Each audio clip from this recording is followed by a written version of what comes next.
రంగారెడ్డి జిల్లా అబ్దుల్లాపూర్మెట్లో మంత్రి కోమటిరెడ్డి వెంకటరెడ్డి పర్యటించారు. 38 కోట్ల విలువ చేసే రోడ్ల అభివృద్ధి పనులకు ఆయన శంకుస్థాపన చేశారు. తొర్రూరులో జరిగిన ఈ కార్యక్రమంలో పలువురు ఎంపీలు, ఎమ్మెల్యేలు, అధికారులు పాల్గొన్నారు. ఇబ్రహీంపట్నం నియోజకవర్గ రోడ్ల అభివృద్ధికి నిధులు కేటాయించామని, మరో 110 కోట్లతో 4 లైన్ల రహదారుల నిర్మాణం చేపడతామని మంత్రి తెలిపారు. రాష్ట్ర అభివృద్ధికి ప్రభుత్వం కట్టుబడి ఉందని పేర్కొన్నారు. భవిష్యత్తులో మరిన్ని అభివృద్ధి పనులు చేపడతామని పేర్కొన్నారు.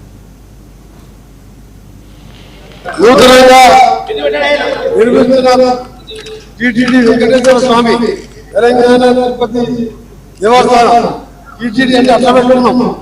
బ్రహ్మాండ వెంకటేశ్వర స్వామి అందరికీ ఆపద్బాంధవులు. ఈరోజు అక్కడి నుంచి ఈ మన అనాథపురం వరకు 4 లేన్తో పాటు ఇప్పుడే చెప్పిన రోడ్ల లిస్టు ప్రకారం 335లో 275 కోట్ల రూపాయలు గతంలో ఎంపీగా ఉన్నప్పుడు నేను చూసే కానీ రంగన్న గవర్నమెంట్ ఇచ్చిన కాడి నుంచి వెంటబడుతూ అటు మా ఎంపీ చామల కిరణ్ కుమార్ రెడ్డి గారు నేను పదే హైదరాబాద్ దగ్గర ఉన్నది ఇది రియల్ ఎస్టేటే కాదు, మనం సేఫ్గా ఇక్కడికి బయటకు వెళ్ళామంటే మీ మీద మీ భార్య పిల్లలు తల్లిదండ్రులు ఆధారపడతారు. సేఫ్గా పోయి సేఫ్గా రావాలంటే డబల్ రోడ్డు ఉండాలి.